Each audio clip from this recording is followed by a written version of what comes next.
In fact, with people who like me, who have a long experience in oil and gas, it was not at all turbulent. It's more the expectations of people, which are always quite impatient. In fact, from Total Energy's point of view, it was quite a nice, I would say, journey. We engaged with Apache to become partner in mid-29. We managed to find an agreement end 29, so only 6 months. We made the first discovery with Maca at the beginning of 2020, and then we made several discoveries. What was more complex, but we know that. In fact, we didn't make the discoveries in the right order, you know, and then we have to some appraise the discoveries. There were some discoveries were quite gassy, in fact, and the gas is more complex to develop because you need to find a market.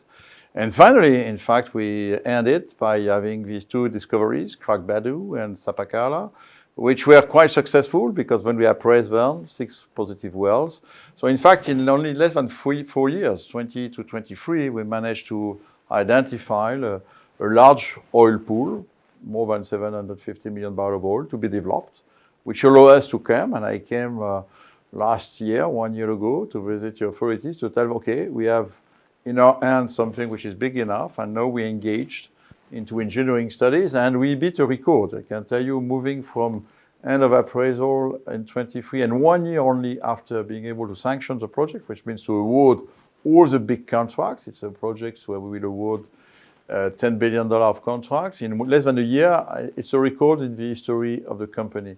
So in fact, maybe people's expectations are, I would say, are always impatient, but from us, from our point of view, from exploration 2020 to production 2028, first oil, 8 years, you are, if all the exploration ventures were as prolific as this one, I would be very happy as the CEO of Total Energy. So I'm very happy today to be here in Suriname to announce this FID. And I'm sure, again, the people will think that the oil will come tomorrow. No, we still need to build an impressive project. It's a giant project, $10 billion. And it will take 4 years, and the production will come by 2028.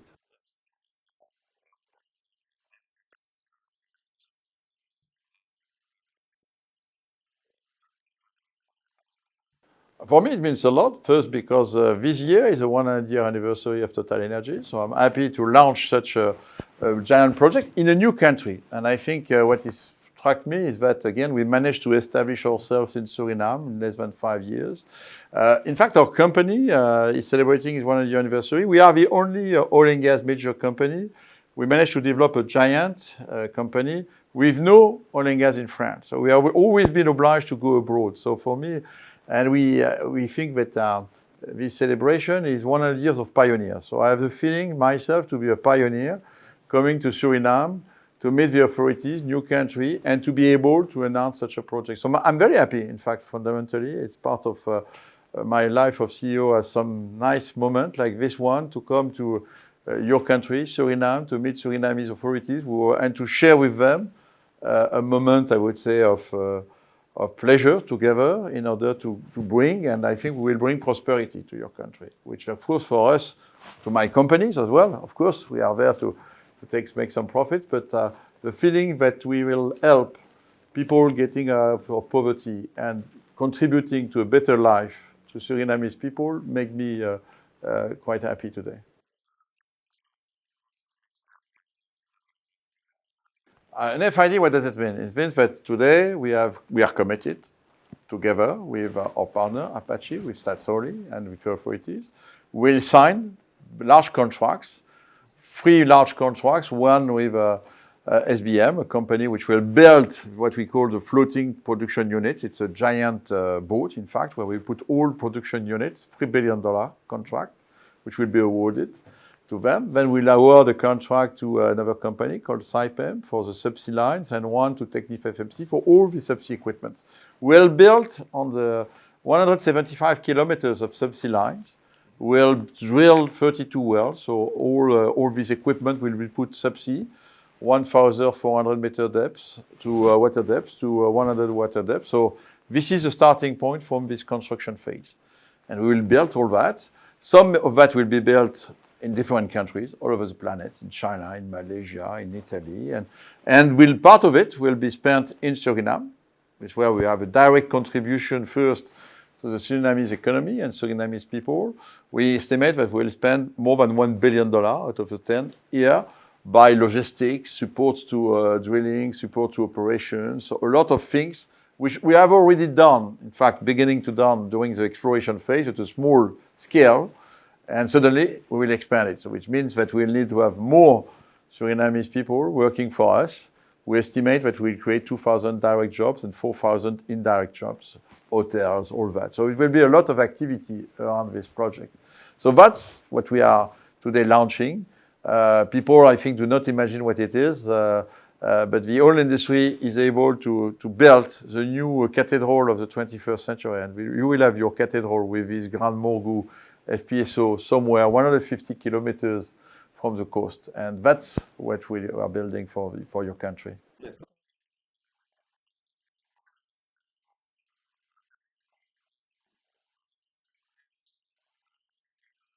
Yeah, it's true. What's the difference? The difference is that we are in an oil environment where the price of oil is around $70, $80 per barrel. So you have an inflation. In fact, what happens is that even in this region, in the Gulf of Mexico or here, next to in Guyana, you have many projects. So you have a lot of activity. So we suffered from inflation, I would say. We did our best to manage this inflation. Compared to other projects today, which we have sanctioned, this one is quite well controlled. So that's why we will spend $10.5 billion. We have also decided to embark, to put on board the last technologies in order to minimize the emissions. For example, this famous production unit, will be completely electric with zero flare, so close flare, with permanent detection of any methane detector. So all that has a cost. When you want to minimize your impact on the environment, it has a cost. We took some decisions. But again, all in all, yes, it's a giant project. Yes, it's $10.5 billion, but it's fitting all our criteria. And that means that we are able to, with the board of directors, we met last week in Paris, we sanctioned it, we approved it, because it's a giant project. And this first investment could call more beyond, because we see, in fact, we are developing through Grand Morgu 2 fields today, one called Krabadu, the other one called Sapakara. And in fact, we are strongly convinced that there are more other smaller fields which are in this part of the Block 58. And with tomorrow, we will be able to drill and to develop and to put production through Grand Morgu. So for us, Grand Morgu, we see it as well as a hub of production for the future. And we have taken on this hub, on this FPSO, some provisions in order to be able to connect more lines in the future, more wells. So to extend the life of the project. So Grand Morgu is a Goliath grouper, I understand. It's this fish has a life for 40 years, up to 40 years. It's a giant fish, up to 40 years.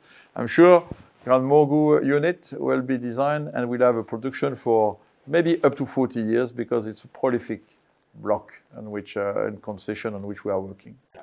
Talking about the reduction of carbon footprint, and today you talked about more energy, less emission, more money. But it's part of the management. A company like TotalEnergies, we must be able to combine, to continue to provide more energy because the planet needs more energy. You have a lot of people, you have still 1 billion people not having access to energy. You want energy to develop yourself, to have a better way of life, more energy, less emissions. That's a new constraint. In TotalEnergies, we took it very seriously. Climate change is a reality.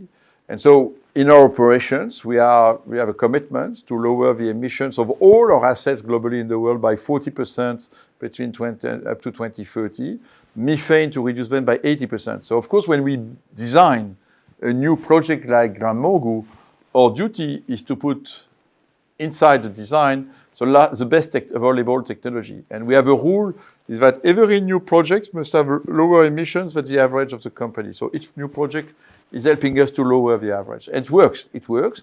So the idea is that to demonstrate the fact to the people, to societies, that you can continue to produce oil and gas, but with a different way, with less emissions. That means, for example, I mentioned zero routine flaring.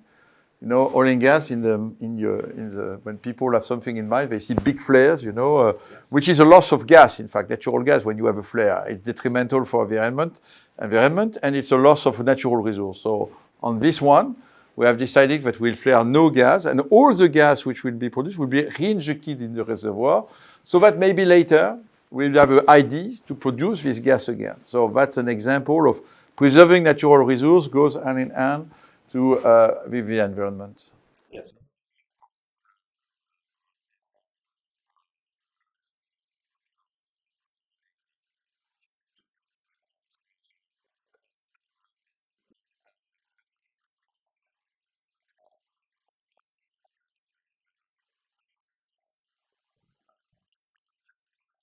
Yeah, but the jobs, of course, local content is okay. I mentioned some figures, 6,000 jobs. In fact, but fundamentally, we will begin to, for example, to recruit the first batch of people, of future operators that we need to train to run this FPSO. It's not an easy task, you know. You need to be trained. So we intend to have a first batch of 150 Surinamese people. We will educate, train them to become operator from 28 and to participate to the commissioning of a facility. So that will be very pragmatic. We are pragmatic people. So that's part of the contribution. But as I said, there is also some other services which will need to be developed. One of the commitments we have to take, because it's part of the, we have identified the symbolic projects, which is not oil and gas, not directly linked to operations, but we will make contributions to 2 hospitals in order to build or to have a better mother and child health centers, understand, in 2 Paramaribo hospitals. And it's not just a donation money. It's, in fact, we want that to be really corporate responsibility and to be really, to improve really, I would say, the way that these mother and children are welcome in these hospitals. So we'll have a project manager to take care of the project, to be, again, to give something to society. I know, I understand. I asked my team, okay, what could be a social contribution which will make sense for Surinamese people? They came back to me and they told me, look, it's health, and in particular, improving the way that these mother and children are welcome in the hospital would be, is something which today should be improved. So we don't mean, okay, let's spend the money for that. So it's not, and we will do it now without waiting for future profits, you know. And there will be other ideas, I'm sure, because fundamentally in our company, we want to be local where we are in the country. So to participate, we are citizens of your country. We will become citizens. Today we are just foreigners coming with big money and investments. But at the end of the day, what I want, and I just visited my teams. Yeah, only 50 people for the time being, but we'll grow, of course, our own employees. I want them to participate, to be recognized as a source of, again, prosperity for everybody in the country. Okay.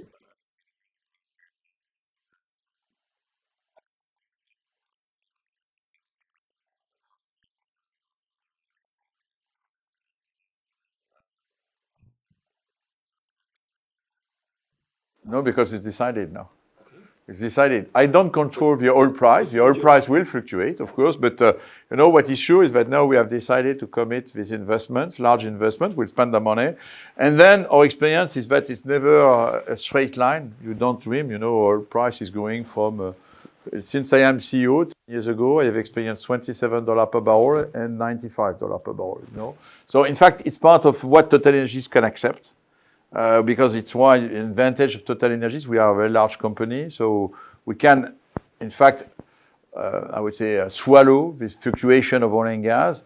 So once we are committed, and we develop the projects. I cannot stop. There is something we never do, is stopping a project when it's launched because it could cost more. So, and again, I don't know what will be the oil price by 2028. I hope it will be a good price. I'm quite optimistic because in this energy transition, people think we'll need less oil, and in fact, it's every year, oil demand continue to grow. So I think I'm optimistic by the oil price. And again, this project will resist. This is one of the characteristics. When we invest in a project if the break-even, if the technical cost is low. So it's less than $25 per barrel here in Suriname, $25 per barrel. That means that if the price of oil is above $25 per barrel, we'll make profits, and these profits will be shared between the state of Suriname and us as partners. So this is the best answer to you. I don't think the oil will go down to $25 per barrel, and if it's $80 per barrel, of course the cake will be bigger, and then there will be the size, the share of the state of Suriname will be bigger. By the way, be clear, in this type of contracts and projects, the state has a lion's share more than us. So we have also, of course, a good profit because this is what makes us sustainable and long term.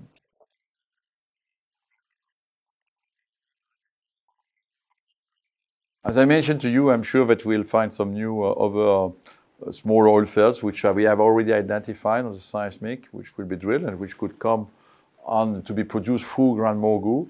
And then we have a question about the gas. There is quite a lot of gas on this license. So the difficulty with natural gas is to find markets. And local market is quite small, obviously. And so can we do something at what we call liquefied natural gas projects? It's not clear. It's giant projects, and maybe we'll need to pool the gas of Block 58 with the gas of other licenses. Okay, so Suriname, as you know, is one of the greenest countries in the world. We are, in fact, one of the 7 carbon negative countries in the world. What environmental safeguards TotalEnergies is putting in place to ensure the protection of Suriname's coastal and marine ecosystems? Obviously, of course, it has been part. We made some strong studies, and it's part of our not only duty, but it's part of our commitment to sustainable development. So we studied a lot all the biodiversity aspects of the projects in order to avoid any wrong things, any wrong, I would say, design. In particular, this what we take care as well a lot is the risk of spill. We all know that sometimes it could happen, and that could be very detrimental if you have an oil spill going to the coast. So we have a lot of capacity. Means first, it's designed not to happen, but if it happens, we have some ways to intervene to block the oil spill. And also, by the way, we discussed with our friends which are operating in Guyana to have an connection in order to be able to call for their help in case we would have a large spill. So that's being able to react. First, of course, it's to avoid, and that's our duty as operator. And then, if it's not avoided, we don't suffer a lot in our operations, to be honest, then to be able to react in order to protect the coast of Suriname. But again, this type of events are very scarce, and in our operations, we don't suffer a lot. We don't suffer much. Exactly.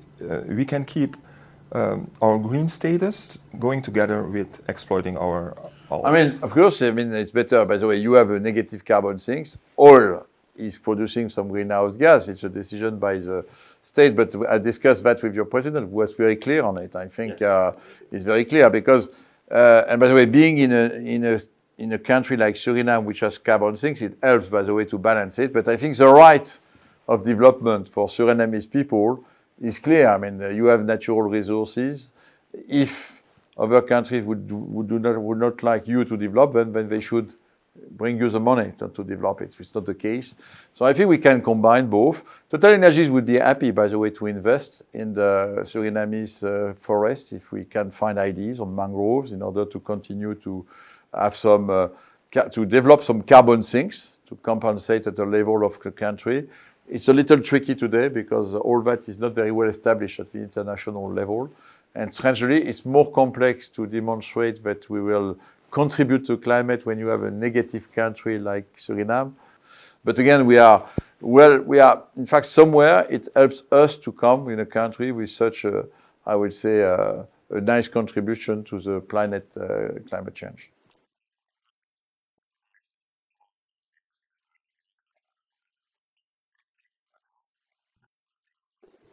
Again, I just have answered you. I think we have some capacities to react, which we called so we have some systems in which we have mobilized. First, we have on board on the FPSO capacities to come in the sea and to limit the footprint of such an oil spill. And if it was becoming larger, we have some cooperation with other operators which will be executed. But again, this type of events are very scarce, and we do our best to avoid them. But the first priority is to avoid before to then, I would say, remedy in case we have an accident. Yes.